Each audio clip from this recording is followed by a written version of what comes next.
LifeLock, how can I help? The IRS said I filed my return, but I haven't. 1 in 4 tax-paying Americans has paid the price of identity fraud. what do I do? My refund, though. I'm freaking out. Don't worry, I can fix this. LifeLock fixes identity theft guaranteed and gets your money back with up to $3 million in coverage. I'm so relieved. No problem. I'll be with you every step of the way. 1 in 4 was a fraud-paying American.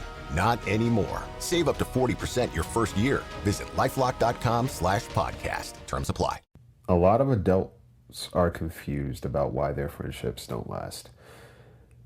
It's not because they're surrounded by bad people, but a lot of people assume relationships should survive on history, proximity, or good intentions.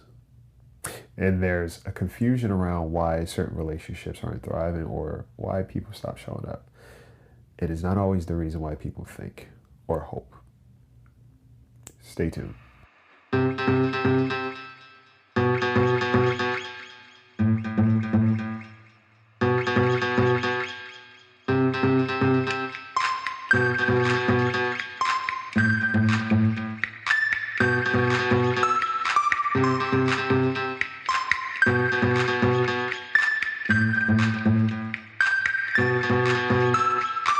Disney Plus wants to know, are you ready? For Marvel Studios' Thunderbolts, The New Avengers, now streaming on Disney Plus. Let's do this. One of the best Marvel movies of all time is now streaming on Disney Plus. Hey, you weren't listening to me. I said Thunderbolts, The New Avengers is now streaming on Disney Plus. Meet the New Avengers. That's a cool name. Marvel Studios' Thunderbolts, The New Avengers, rated PG-13, now streaming on, you guessed it, Disney Plus.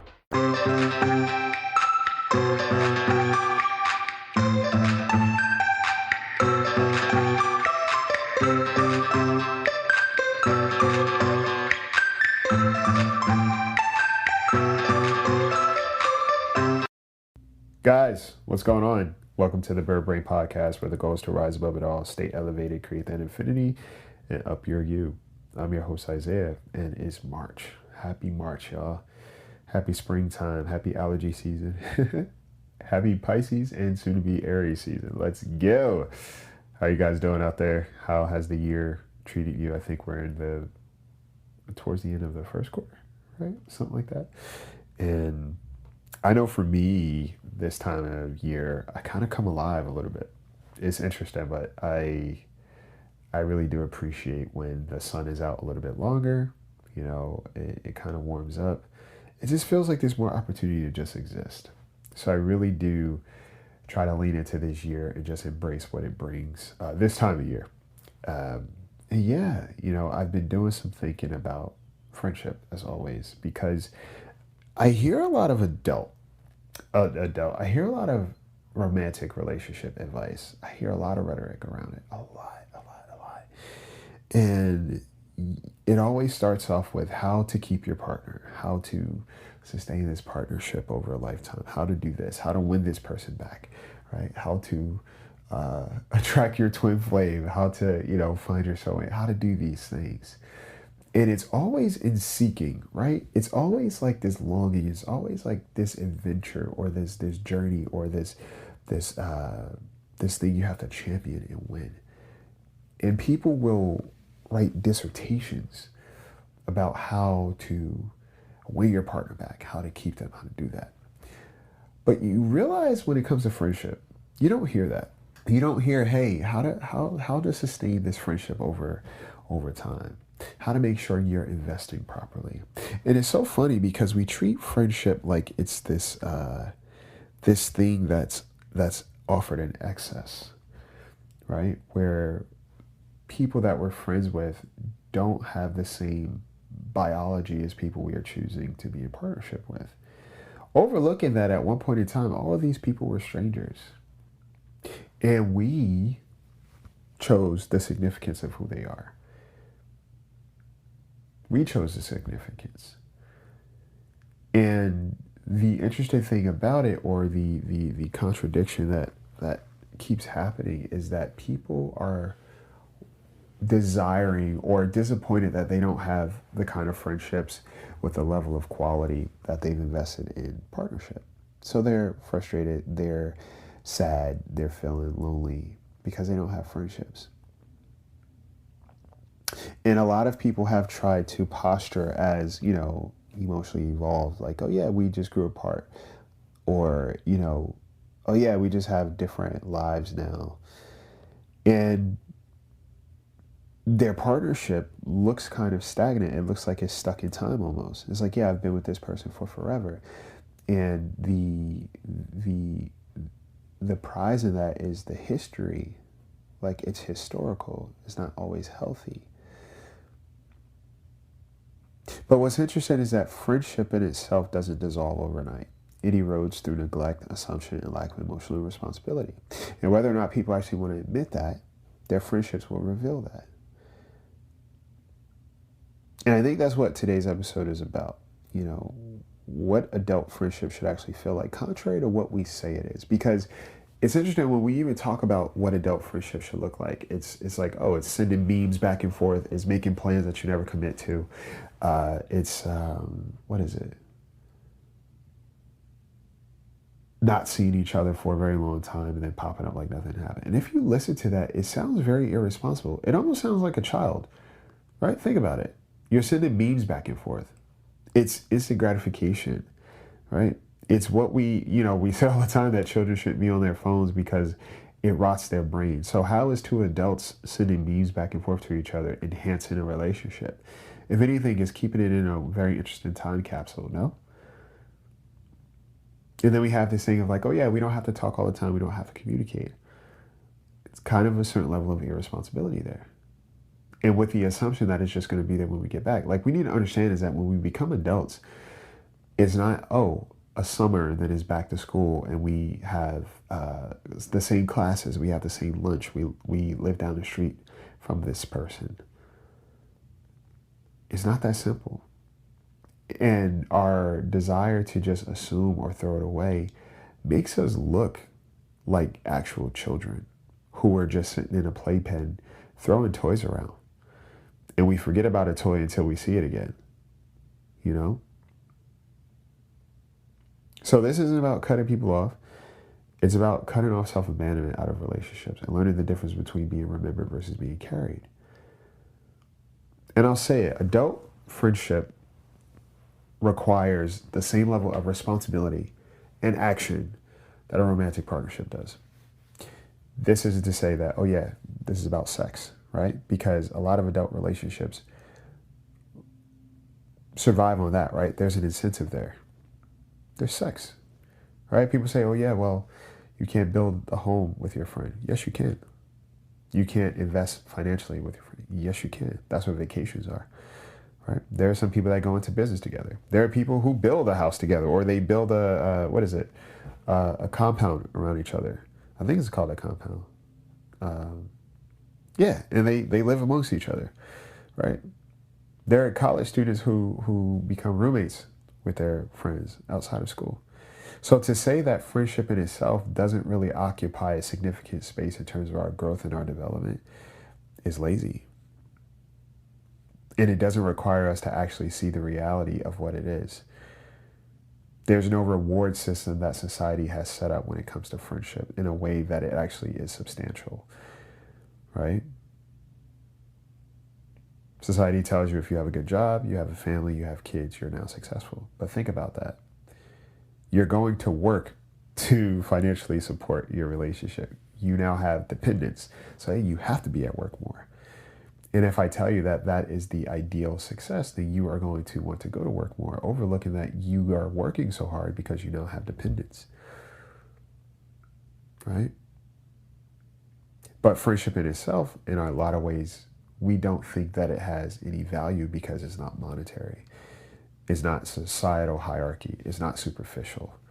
So we don't treat it as that. Overlooking that when you have a good friend or have a couple of good friends and you guys take care of each other, there's so much that happens. For one, you step into partnerships with a healthier understanding of what relationship looks and feels like. Why? Because you have a point of reference. You have a standard already. You're not going to seek your identity. You have it rooted already. It's being built. So therefore, you seek out relationships based on integrity and intention versus identity altogether.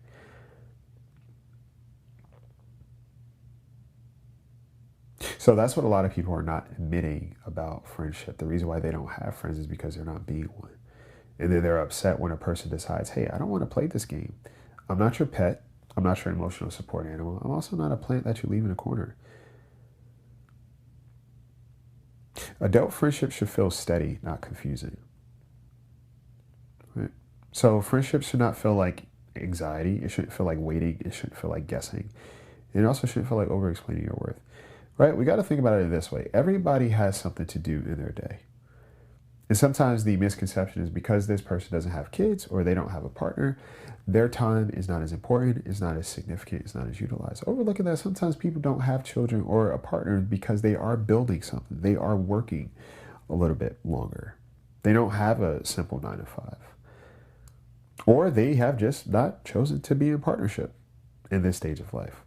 It doesn't make them less significant. It also doesn't make them less secure.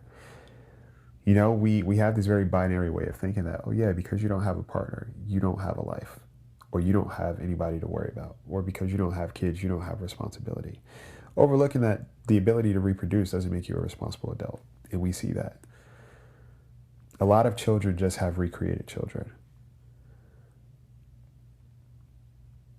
And a lot of times we have this assumption or entitlement that friendship should just exist for us. This is not a space we have to commit to.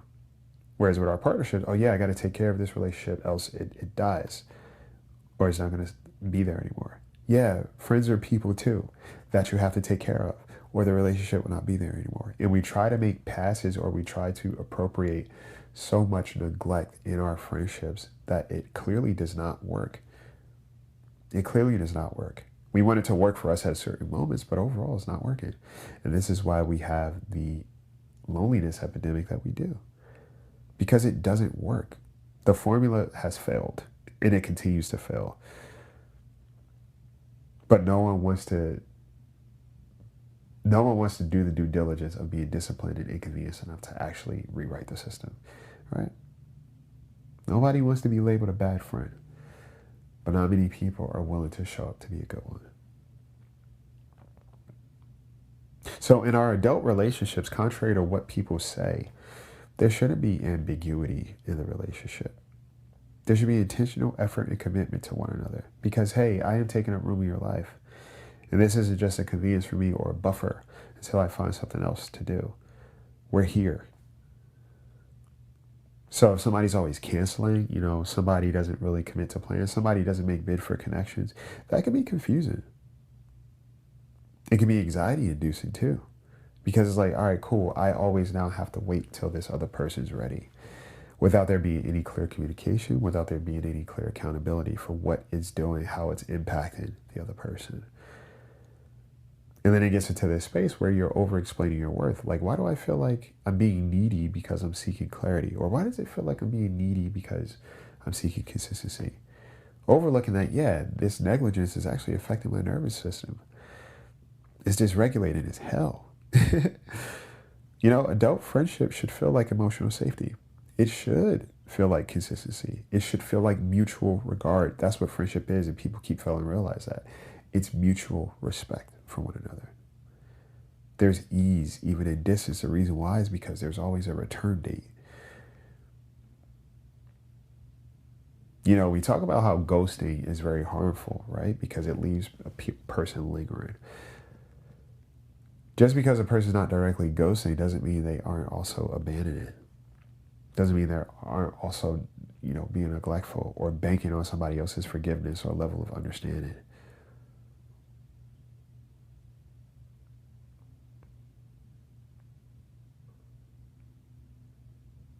In adulthood, there's not a need for constant access. We need reliability. There's a difference between frequency and consistency. The way I like to explain it is like this. I could go into a coffee shop every day. I can frequent that coffee shop every day, and I know the barista. I talk to that barista every day. Are they my friend? No.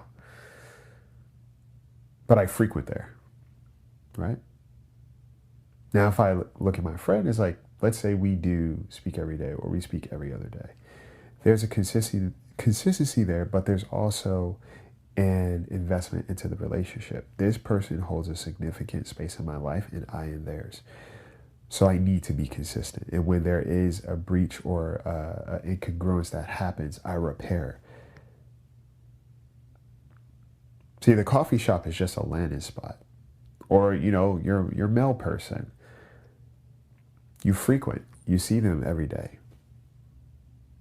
But there's no relationship there. See, consistency now becomes important when there's now a relationship, when there is consequence, when there is risk.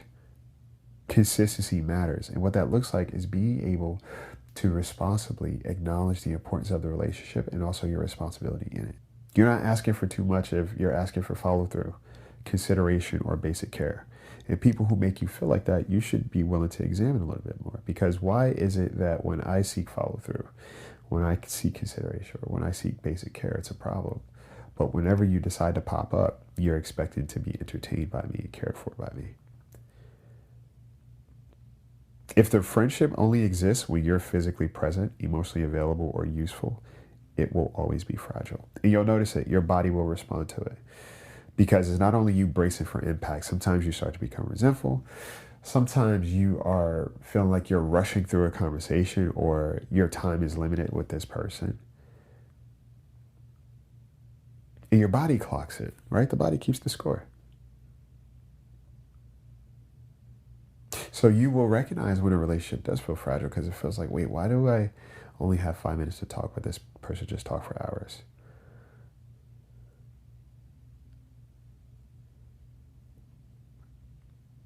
Let's talk about emotional permanence, right? Emotional permanence is the ability to hold someone in mind and heart even when they're not present. This is not object permanence, knowing somebody exists, but emotional continuity. And examples of emotional permanence look like checking in without being prompted, remembering important moments, consistent tone and care over time. And absence doesn't equal disappearance. Like, what is the tether there? How are we still making sure that we care for one another outside of convenience? This is an important thing. A lot of relationships nowadays are fixated on convenience, right? People think that friendship should refill their cup because of how much they're pouring into other spaces. Like, this is where I go to be filled. This is not where I go to fuel or take care of other people. It's very one-sided, right? We treat friendship like service workers. And a lack of emotional permanence looks like out of sight, out of mind. You only exist when you initiate. And care resets every interaction. Right? Some people don't miss you. They miss the role that you play. And people may not want to accept that right away, but it shows. The thing about it is this. We can argue people down.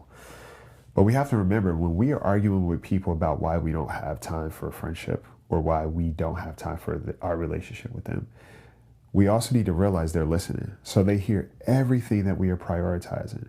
And what we're also saying to them is like, hey, I don't have time for you, but you should have time for me, and be understanding that I don't make time for you.